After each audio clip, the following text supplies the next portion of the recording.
Welcome to another edition of Double Take's Offseason Report. Now, the future is bright for the Mavs. The face of their franchise, Luka almost single-handedly beat the Clippers last year, as his rise to a top 5 player in the league seems all but imminent. But putting their golden boy aside, what can be done to this team to make them a bona fide title contender? Unfortunately for the Mavs, their supposed right-hand man to Luka, Kristaps Porzingis, seems to be made out of glass. The 7-foot unicorn is by all means a force to be reckoned with when healthy, but with his frame and injury history, it's hard not to be concerned. To make matters worse, the Mavs are paying him around $30 million each year for the next 4 seasons. If his knees stay intact from this point on, then it's crisis averted, but KP's health will be a huge question mark for Dallas going forward. Aside from Porzingis, there are some big names possibly in store for the Mavs. A lot has already been said about the 2021 offseason and the big free agents to come, and the Mavs have been reported to be interested in Giannis. As much as any Mavs fan would love to have the reigning MVP, I have to keep it a buck. He might not be the best fit due to his playstyle and price tag. Luka is a ball-dominant player when he's on the court, and rightly so.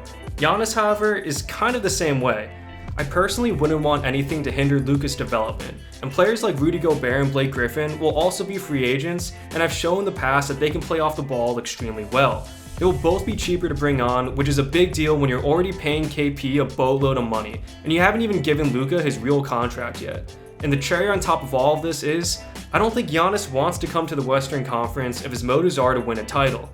In terms of next season, things aren't looking as flexible due to Tim Hardaway Jr. most likely picking up his $19 million player option. But truth be told, when healthy, this Mavs team could without a doubt be a top 4 team in the West. Injuries plagued Dallas last year, but if they can all stay on the court, I think this team is a legitimate contender already. Them staying healthy is a big if though. The only move that I think the Mavs can make to improve this coming season is having another wing defender. The Mavs last year were like the opposite of the Raptors. Though Dallas scored in a historically efficient way, their defense at times was below average to say the least.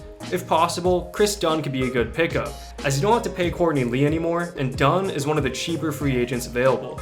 With Michael Kidd-Gilchrist now a free agent as well, the Mavs may choose to re-sign him as you probably don't have to pay him much either. One can say an interior defender could be nice as well, but I think the Mavs really missed Dwight Powell after his Achilles injury. I really do think that, pre-injury at least, he was one of the more underrated players in the entire league. If you can come back to close to the same player, this would be huge for Dallas. Now that this team has some playoff experience and players like Seth Curry and Dorian Finney-Smith seem to be improving nicely, this is my sleeper team for sure next season. I have a lot of confidence in Luka to lead the Mavs deeper into the playoffs, and more should be said about how great of a coach Rick Carlisle still is. I know I'm a Celtics fan, but I really do love this team, man. I really do think if Kristaps stays healthy, that Pandemic P and Kawhi were toast. So with that glimpse of greatness in last year's playoffs, I'm excited to see if the Mavs can once again surprise us and prove all the doubters wrong.